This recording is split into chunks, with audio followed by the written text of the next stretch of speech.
Thanks for tuning in live here on Proline TV for more NASCAR coverage as we take a look this week at the Cookout 400 from Martinsville Raceway, Martinsville Speedway.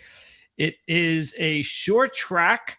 And matter of fact, we're going to hit a couple of short tracks coming up here in the next several weeks, CJ, in between our off week next week for Easter break. Bristol on the other side. So we're going to find out how the short track program is going on in the NASCAR Cup Series. How's everything going on with you? Everything's going pretty well. Nicer Darlington race, I should say. So I'm hopeful that this rules package on the short tracks, like we talked about last time, gets them back to where they used to be, especially Bristol. Yeah, don't want to get into too much of last week's race. While it was, you really didn't know what was going to happen, which is what you like to see every 10 laps or so, whatever. I don't know. I guess you really can't expect too much from that track at this point anyway. So, yeah, I mean, it was a halfway decent race. And Tyler Reddick finally got his win there after 3 runner-ups and really kind of stole the race because he wasn't in that position until really late. And so that's what's happening, I guess, when everything's going well for you. But as I said on Saturday's show, you're just not getting any value with Tyler Reddick at this point in time. And I have to treat him in a way almost like we did prior with SVG or someone like that, is if he's just going to keep going on Saturday nights when I do the shows after qualifying at 3-1 or 5-1 or 4-1, I'm just, if he wins, he beats me. Yep, I agree. We've been saying that for a bit now. For whatever reason, they've got this figured out. I'm not so sure it's going to translate into these next 2 tracks, but you never know. They could surprise us. I think we'll see some shake-up over the next couple of weeks. Yeah, this is definitely a week. Last week, we could see a win. This week, not so much, based on history. Okay, so we got the Cookout 400, and there are a lot of contenders in this one. So there are some really good drivers that have some really good resumes here. Not sure. I think this would be a long shot race. I just don't think that's what we're going to see. The most similar track to look at would be New Hampshire. And we only had, of course, 1 race last year in the fall, in the playoff race. And there was some similarities result-wise. You saw some of the drivers that you're expecting to race here and have raced well here at Martinsville did the same last year at New Hampshire. So that did make a lot of sense. And we'll maybe even point out a few that probably surprised and some that disappointed too. Over what I'm looking at the history, I noticed that qualifying really isn't that big of a deal results-wise, statistically speaking. In other words, only 3 of the 8 next-gen winners started in the top 10. Last year were 2 of them, though. So we had the pole sitter and 5th place starting position winning last year. So I think what I'm going to just say to myself is, because the farthest back in the next gen is 20th, is, you know what, as long as he starts in the top 20, it's fine. But I'm not going to over correct it like we would last week at Darlington, because that was the 5th straight front row. No, this is the 5th straight in the top 2 rows that have won at Darlington.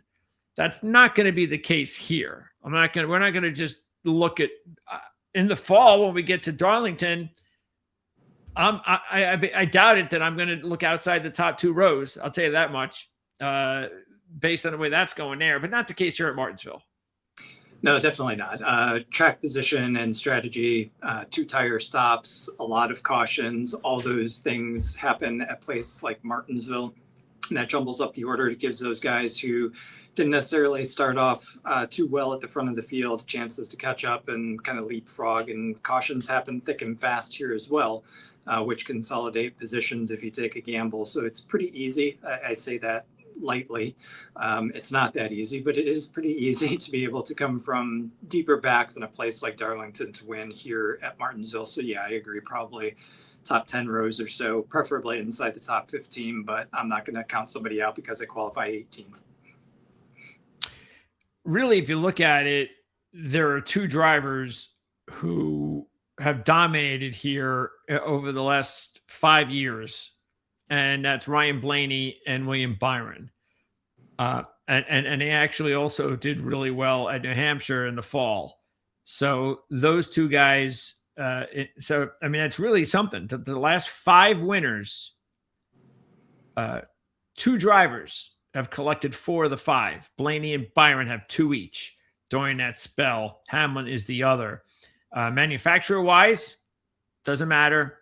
Any of these manufacturers can win here. They're all pretty equal. So I wouldn't worry too much about that. Okay. So who do you think should be the favorite? Probably Ryan Blaney. I don't think that he is, though. Okay. Well, I'll tell you right now, there is a 3-driver co-favorite, sort of. They're all within a couple of, half a point within each other. So who would be the top 3? My trio sort of would be Hamlin, Blaney, and Byron. Yeah, that would have been my pick too. But then we always have to remember that you know what they feel about Kyle Larson. Okay. So yeah, even though William Byron, who is at 7-1, is definitely the best value of this bunch here. Yeah. And Larson's done fine. It's not that he hasn't done well here. Sure. It's just that Byron and Blaney have done a lot better, and Hamlin dominated this race last year. Yeah, Hamlin dominated all the short tracks last year. He was the short track king, just manages his tires like nobody else on these tracks. Ryan Blaney, exceptionally good. And like you said, William Byron, absolutely dominant from, he was the one that won from pole, if I'm not mistaken. 300 and some laps led out of 500. Yes. Byron, yes. Yeah. So I don't know if I'd put Larson ahead of him, maybe current momentum, but even still, if you look at Byron's results over the past couple of weeks, they've been getting pretty good as well. Yeah, because Larson was in 5th in both races last year. He started in the top 5 in both races, but didn't lead a lap. And we have to nitpick here because, as I said, there's some really good drivers, and these 4 are just, they're definitely the top 4. But when we have the other 3 with so much better data going for us, then why wouldn't we go that route? I mean, again, Larson's been fine. He's only had 1 win, though, in 22 races, but he's been 6th or better in 7 straight races with 2 runner-ups and a win and an average of 3.4. So that is, again, we're nitpicking Kyle Larson here. But you mentioned Byron just dominating from the pole last year, first pole winner since 2013 at the track. Meanwhile, you have Blaney, who's been 11th or better in the last 14 races with 10 top 5s, 3 runner-ups, and 2 wins. Last year, he finished 11th in the spring and was 2nd to Byron in the fall. He got passed by Byron. Matter of fact, Blaney led 177 laps. Byron led 304 laps. I think there was only like 13 other laps between that was left, 17 laps. The 2 drivers had almost all of the laps in the fall race. So unfortunately, it's one of these tracks at this point in time, even with this new next-gen car, that you can dominate and it could be pretty boring. So that's what we have to potentially, because Denny Hamlin did that in this race last year, leading 274 laps. Yeah, I guess if you look at them side by side, maybe Larson is a little bit more consistent in the next generation of car here at Martinsville, much more frequently inside the top 5 in terms of finishing, 4 poles throughout his career, very good average finish. But William Byron's got the 2 wins. He's got out there and led a lot of laps, as you talked about. Same thing with Blaney. 3 wins, Byron. 3 wins, Byron. 2 wins for Blaney, and Blaney getting out there 200 laps led in the last 3, over 300 laps led if you include the last 1, 2, 3, 4, 5 Martinsville stops. So I think the upside potential for either a Blaney or a Byron, and then certainly if you're getting an extra 2 points on Byron, makes a whole heck of a lot of sense. And would not surprise me one bit if Larson goes out, leads a bunch of laps, wins this race, because he absolutely can. He's very good here. But like you said, we are absolutely nitpicking, and you have to when there's three basically tied right at the top there. Yeah, it's it really what it's going to tell us is that even though it maybe not as easy to predict qualifying position to win rate at like we've seen at Darlington this week, we'll have more variety, more options, but because we are going to be looking at these specific 4 drivers, and if 2 of these 4 drivers happen to be just better than the other 2 going into the weekend, well, you're going to have to pick those 2 that are better. That's just going to be the way it's going to go. So, we'll talk more about this after the data comes out on Saturday. Okay, next group. And out of these 4 here, I'm actually a little bit surprised that Christopher Bell is up here ahead. Almost, he shouldn't be right next to William Byron at 7-1, 8-1, because if you look at Bell, even though he's got a win, he only has 2 top 5s in his career, and his average finish is 14.8. So he's just been okay here. But a lot of these other, the first 4, including Byron, we just talked about, are better than okay. And even Elliott and Logano have really strong resumes here. Elliott, who's, of course, a teammate of Byron and Larson. So no surprise that they all have success here at Hendrick. Now, Elliott only has 1 win as well, but he has 9 top 5s. He's led over 1,000 laps. And in the next gen, 7 of his 8 finishes have been in the top 10, 4 top 5s, a runner-up. And he's led 42 or more laps in 6 of the 8 races. And Elliott's definitely, I was looking, he's definitely one of these drivers that if he qualifies well, he's going to have a really good day. That's just, if he qualifies outside the top 10, I wouldn't bet him. Logano, meanwhile, also just with 1 win in 34 races, but he's got 13 straight top 10s with 5 top 5s and 2 runner-ups, an average of 6.0 in those 13 races, 8th in both races last year, and you're getting a little bit more generous number at 12-1. Briscoe is another one that I'm like, yeah, I don't know. This is just a week for me to pass on him. He's 22nd in the standings. He hasn't gotten out of that rut yet completely. And I don't see why this race would be a race where I think that he'd get out of it. So on this list, I'd say Elliott and Logano are, to me, the clear 2 that I would take out of this group. I agree with you on Elliott. I think out of this 4, Elliott's my top choice. A lot of that has to do with Hendrick being so strong at this track, like you said. Very much his finishes here go along with his qualifying. So definitely watch to see where he qualifies and ends up starting on Sunday. Bell would probably actually be my next choice, but it'd be a long difference between him and Elliott, to be honest with you. I wouldn't want to go with Bell. The reason I would avoid Joey Logano, and the reason why, let me step back to Bell, the reason why he'd be further behind Elliott for me is just the inconsistency. He's got a couple of top 10s, but he's also got some finishes that weren't too good here for various reasons over the past couple of seasons as well. But when you get to Logano and Briscoe, I think both are in the same bucket. Both of them are in a slump. Logano's had a ton of problems, hasn't finished well since Daytona. And in fact, in that race, he crossed the finish line in a crash as well. So I'm not sure how much you can count that too. It's got to figure out how to get the things turned around. I think both for Logano and for Briscoe, this is a weekend where both could aim for a top 10 finish and reasonably get it, and use that as a race to start building momentum off and start turning their seasons around, because both of them are struggling right now. So I want to avoid both of them, see if they can come away this weekend with the top 10, but out of this group, give me Chase Elliott. Okay. Move on to the next group. And Reddick, look, let's keep this in mind. He was 35-1 last year in this race, okay, in the fall. The only reason he's 14-1 is because of the start he's off to. That's it. It has nothing to do about his past history at this track, because this has been one of his worst tracks. This is not a good track for him. Nope. 6 laps in his career. He does not have a top 5. He's got an average finish of 19th. So, and what? We're expecting Reddick to win this race too? I mean, come on.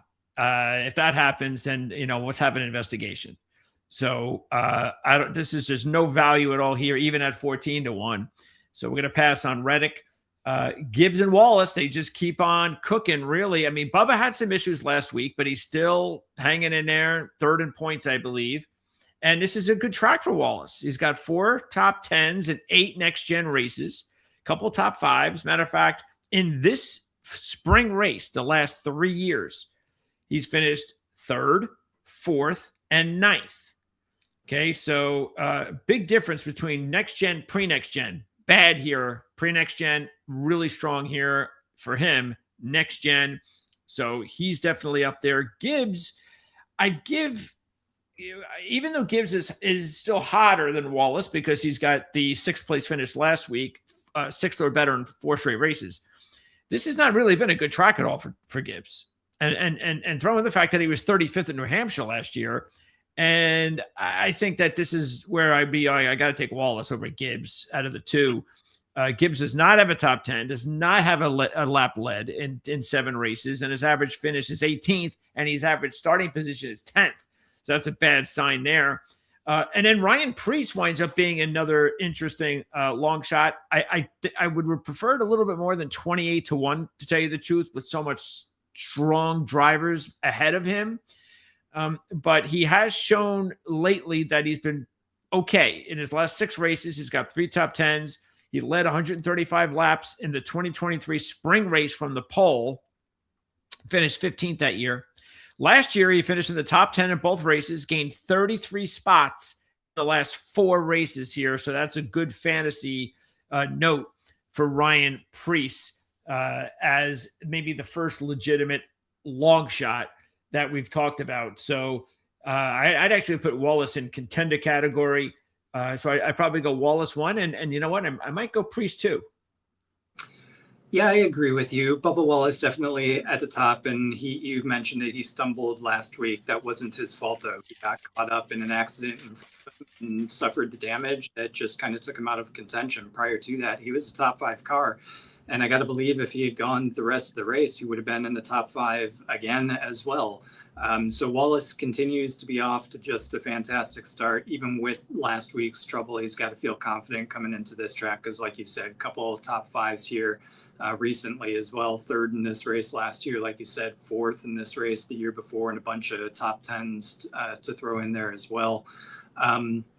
For Gibbs, interesting. He's got the 1 lap speed, but not able to deliver it over an entire race. He started on the front row twice.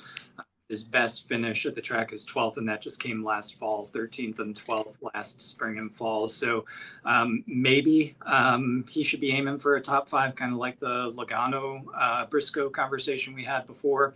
If his momentum is for real, and if he's able to start doing it on tracks he hasn't done before, or continues doing it on tracks he hasn't done before, like Martinsville, I think a top 10 would be a great result for him. Preece, I'm surprised Preece is actually ahead of like a Keselowski or even a Buescher this week, to be honest with you.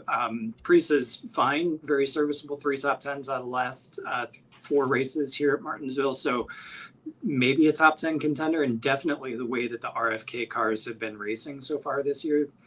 They inspire, and Gibbs and Wallace seem to have, and Reddick obviously seem to have this new package figured out. So I do expect Preece, Keselowski, and Buescher to be up there, but I would probably rate Keselowski maybe even higher than Preece, but Preece not a bad choice, looking for a top 10 there as well. So top choice, Wallace, probably coin flip between Gibbs and Preece for second, and then Reddick, no way. I'm going to go with him at 14-1 at a track that just isn't good for him. Yeah, and look, I don't think Gibbs is a bad option overall because of how hot he is, a different driver, a different team. And as you said, last year was actually his best year in both races here at this track. And so experience is always going to count at tracks like this. And he had a pretty solid contending car in this race last year. He just finished outside the top 10. So yeah, you get the feeling that if he can put in maybe a nice top 5 starting position on Saturday, that you could be looking at his first top 10. Okay. Now, we're not going to have to go much further before we do get to Ryan Preece's teammates. So here they are. So we've got Buescher and Keselowski right after that. Now, Buescher is also 28-1, just like Preece. He was 55-1 in this race last year. Buescher, I guess the biggest reason why Preece is ahead of Buescher here, or even with Buescher really doesn't have a good history here. Average finish is just about 20th, and it's right around where he starts on average. And he's never led a lap in his 21 races at the track. But Keselowski has a good history here. The problem is it's not with Roush. And so that's where he's had issues. 1 top 10 in 8 races with Roush, 23.6 average. There is a race in there, though, where he had success. It was in this race in 2024 when he led 170 laps, finished 9th from the 18th position.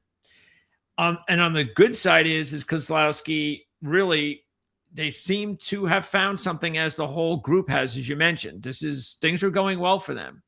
This is the strongest I think they've looked at this time of year together. And Keselowski had a very strong. Matter of fact, I honestly believe, because that was one of the things I didn't mention about the race that we just talked about with the track on Sunday that I didn't like, was it was just another fuel mileage deal.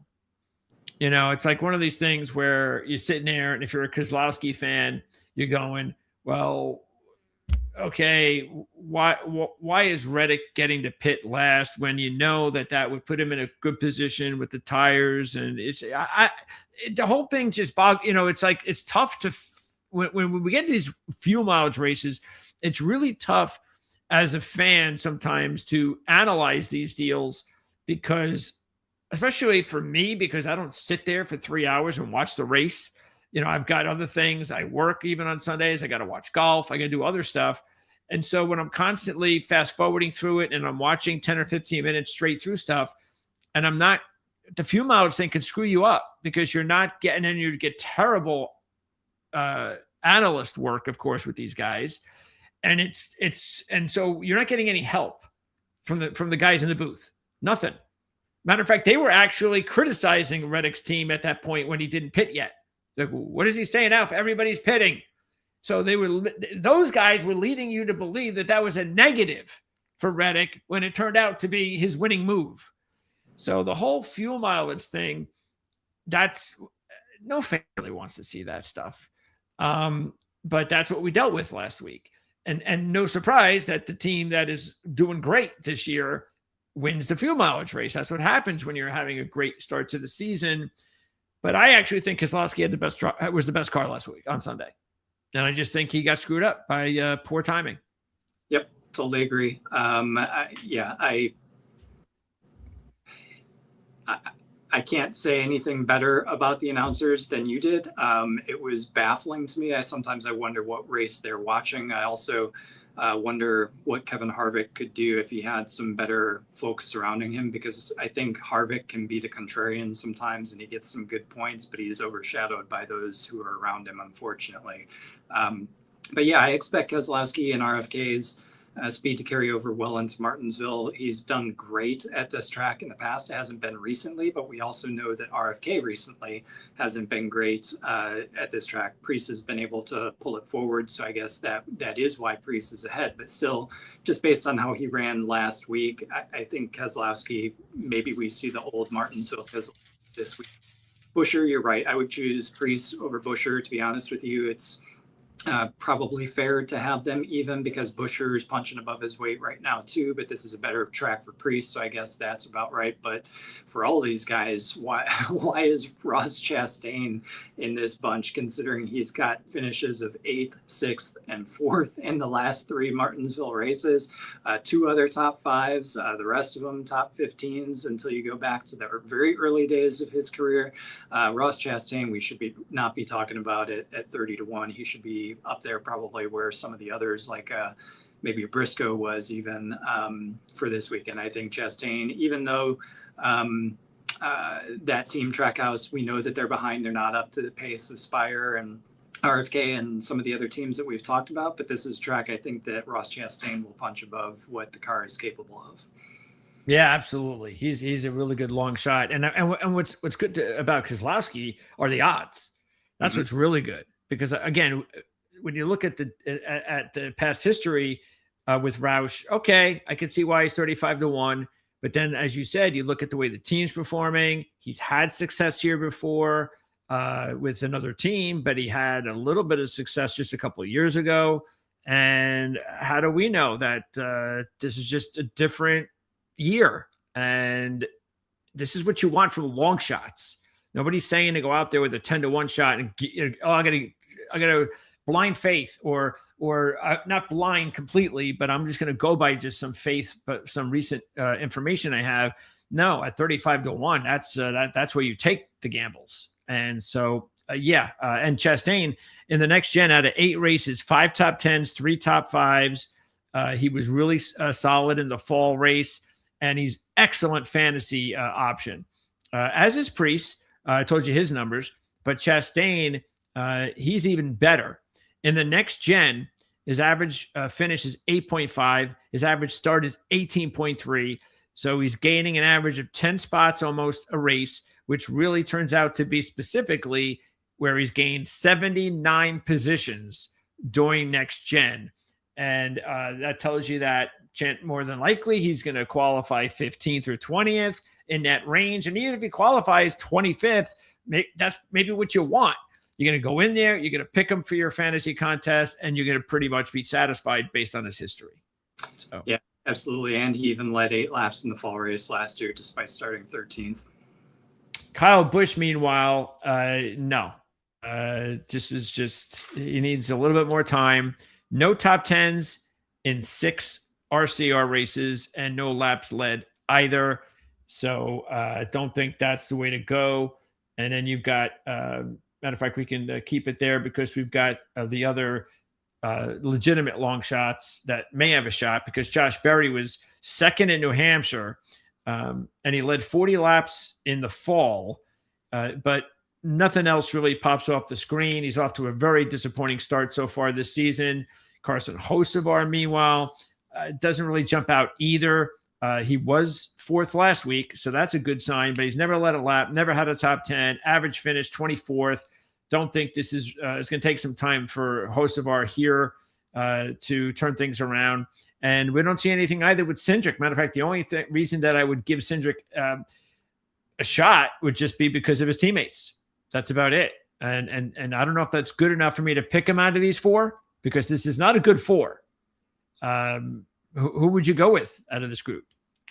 Either Barry or Cindric. Cindric I would go with just because of performance last week, and he's been having the speed. He's just got to put races together, kind of like he did last week, see if he can do it again at Martinsville.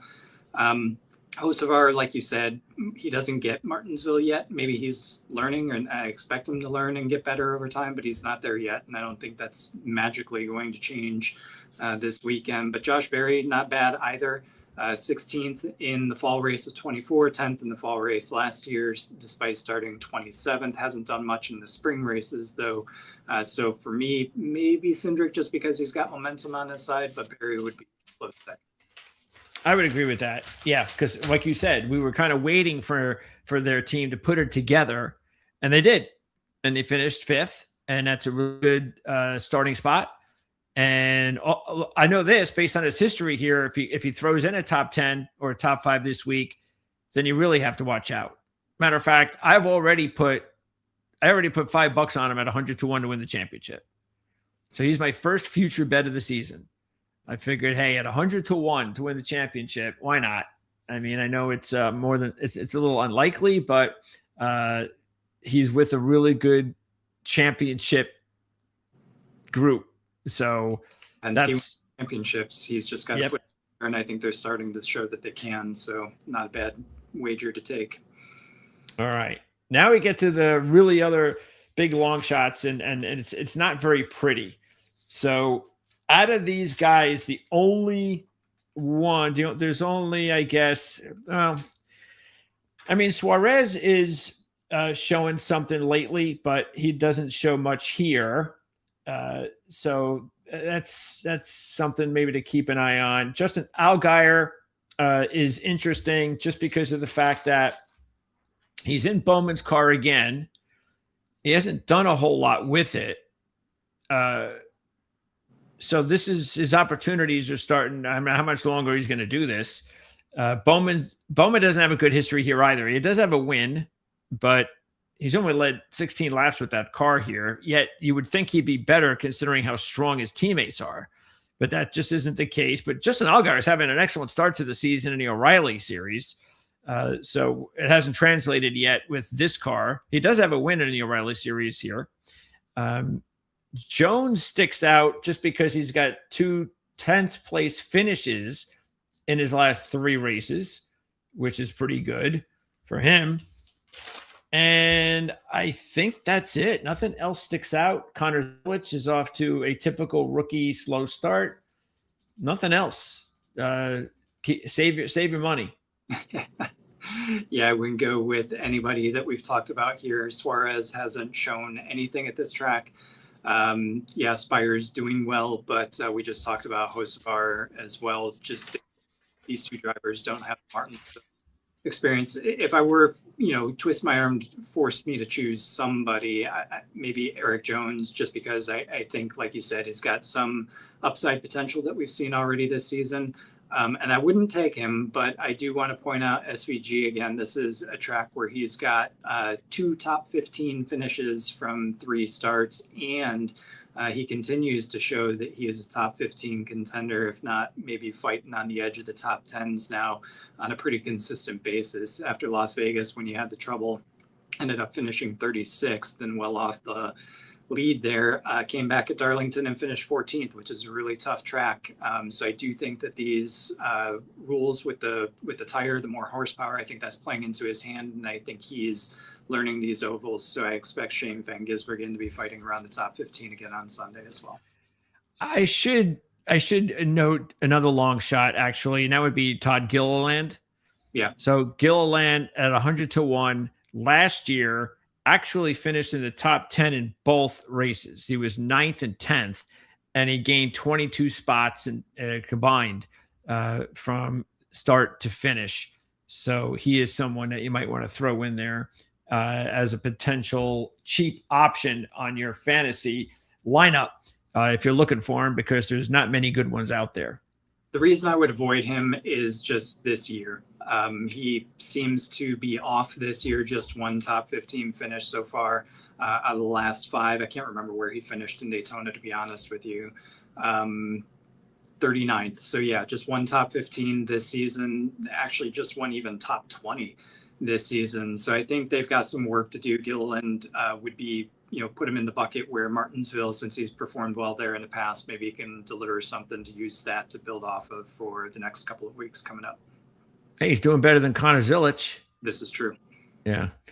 Okay. So you have the first pick, I believe. Yeah, I'll go with Hamlin.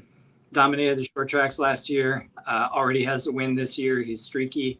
I could see him being in the mix for the win again this weekend. All right. I'm going to go with my boy Blaney. Top pick.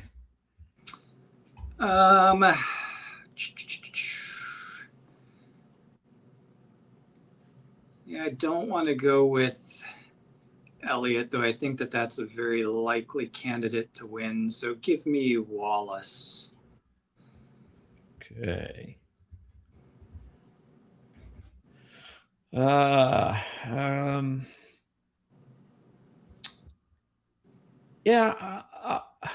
I'll go ahead and take Elliott then. I think that's a really good choice. I don't know. If I'm going to go with a Hendrick car, I'm thinking that's going to be Byron. It would not shock me if Elliott came out and won, though. Yeah, Chase can really use a win. Absolutely. And this is a track that I think he could do it at. He's that classic kind of NASCAR driver. This is a classic NASCAR track. Just kind of fits together. Plus, he's, I think, off to a better start than he has been in recent seasons. So my last pick will be Brad Keselowski. All right. Definitely a smart idea. Maybe to throw a few bucks on Keselowski today at 35-1 before it potentially goes down.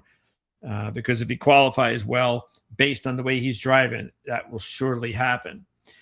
Let's see. To me, then it would be up to the final four long shots: Gibbs, Priest, Chastain, and Cindric. So I'll go with Chastain. Excellent choice. Okay. So there you go. That is what's going on for NASCAR. Meanwhile, in F1, we do have a race in Japan. We told you about a few weeks ago. This will be the last race in like a month, right? Sure. Yeah, they're taking, obviously they can't go to the Middle East. So basically they're taking April off, unfortunately. So Japan is it before, I think after that they go to Miami. Yeah, they come stateside here. Okay. Last week I already put a couple of bucks on Hamilton and Leclerc, and the odds have stayed pretty much like we thought they would since last week. So that's still the way to go, don't you think? I do. And Japan, Suzuka, it's an old school track. So it's natural terrain. It is narrow. It's got a lot of flowing curves. It's a rhythm track. There probably is only one or two really good passing zones.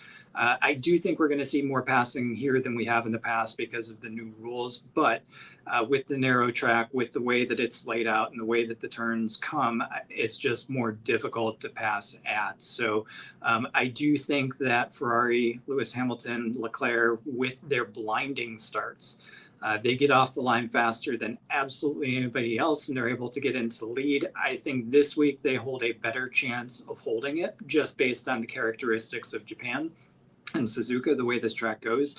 I think it'll be fun to watch this new rules package at this track too, because the cars are smaller, more nimble. It's going to be interesting with the long backstretch to see who's able to really deploy the electric power efficiently throughout that long distance there, keep it up, charged all the way up to be able to use it all the way down that long straight. So I do think that over the long run, Mercedes is going to retain the advantage, but I do think with the nature of the track that Ferrari with their start line prowess can get out there and potentially give them a scare. And look at these odds. I mean, George Russell minus 175. No, thank you. Yep.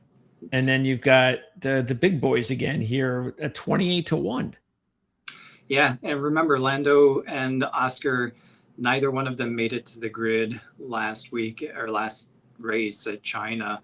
Max Verstappen, I think if he qualifies better, he's probably in the hunt for a podium. He just races so well. This is a track that suits him extremely well. I think he's won the last 4, if not more, from pole at Suzuka. So he's got this track down. And even in years when the Red Bull wasn't as strong as it was some other years, he was able to dominate this race from pole too. So again, anything can happen with these new rules. April is going to be a decisive month because they're going to have time to work on their reliability issues. They're going to have time to work on the things that are keeping them behind Mercedes and Ferrari. So I think when we come back to action in Miami, we might see a slightly different landscape. I definitely wouldn't want to see these odds in Miami, but for Japan, I think your 2 Ferraris are a really good bet. If you feel like you want to go with Mercedes, I would absolutely go with Antonelli over Russell, though, just because negative odds when there's still so many questions about reliability here, just too much to take for me. So out of those 3 long shots, Max would be the way to go? No. Well, who are you putting in the long shot category? Piastri, Verstappen, and Norris, those 28-1 shots? Yeah, I would absolutely go Verstappen in that case. Okay. And again, this is a great track for him. I think the Red Bull, its competitiveness has been masked by some of the problems that they've had in qualifying. So certainly if he's able to qualify better, definitely the best of that bunch to go from in the long shot category. Okay, but then go ahead and and this is a good week though to take Hamilton and Leclerc and just roll with it and see if you get good value there. And I mean, would it be worth it right now to throw just a couple of long shot bucks on Max, or do you think it's just asking way too much too soon? I think it's asking too much too soon because you got 4 cars that are consistently getting to the finish and getting to the finish well in front of everybody else. And those are the 2 Mercedes and Ferraris. So I think it's asking a lot for Max. I think, a great upside potential for Max might be a podium finish. I'm not sure what the odds are on that, but if he qualifies well, maybe a long shot play for a podium. However, I think your win's going to come from one of those 4, either in a Mercedes or a Ferrari. Okay, so again, next week, we know there won't be any F1 for a month, but with NASCAR, we have is this like the first and only week off all season? First and only. Yeah, unless you count the All-Star break as a week off. Yeah, that is a week off. Yeah. So then we've got the first week off before Bristol, and then we keep our fingers crossed. And maybe this gives us an indication with the short track this week. If we get a little bit better racing and we don't get a blowout, because we get the rules come in here as a short track. So we get to see whether the increased horsepower will help not make this a runaway for a driver or two. So we'll see if that's something to keep an eye on at all, because it's the first one of the season, and I don't even know when we hit our next one after Bristol. I don't know. Richmond is, let's see. We don't see Richmond either till almost the end of the regular season. So mid-August. Yeah. So these are back-to-back short tracks, and that's it. No other short tracks come back onto the schedule until Richmond. North actually in mid-July. Oh, okay. So that's right. That's one of those. That's so that is classified as short track. It's the same size basically as these other short tracks. Yeah, I can't remember the size off the top of my head, but it definitely is a short track. Definitely smaller in nature, less than a mile. Probably bigger than a half mile, but falls into the short track category. Okay, so there you go. CJ, appreciate it as always. Look forward to talking to you in a couple of weeks unless something crazy happens. Yeah, sounds good. Enjoy the week off before we go all the way through till December, I think. Yeah, right. That's true. And check out too, because I'll be doing the show on Saturday, qualifying practice report. As always, very important. I'll have the link from you posted on that video for your report at rotowire.com. And that will be available on Friday like it is every Friday, correct? You got it. North Wilkesboro, also 0.625 mile short track oval. So sounds like the smallest one. Right on. Is there. It? No, we got Bristol's smaller. It is? Okay. Yeah. Bristol is a Bristol half mile, just slightly smaller. But okay. Yeah. Anyway, short track. We'll have the rotowire.com report for Martinsville in the link down here as well. You can also visit Rotowire through the link if you're watching right now. It'll take you to all my articles out there, and we'll have the preview for Martinsville up on Friday. Yes. And don't forget, you can check out the links in the description of this video right now, including where to go to CJ's Rotowire.com page. All right. So again, CJ, have a nice week off, and I'll talk to you in a couple of weeks. Sounds good. Enjoy.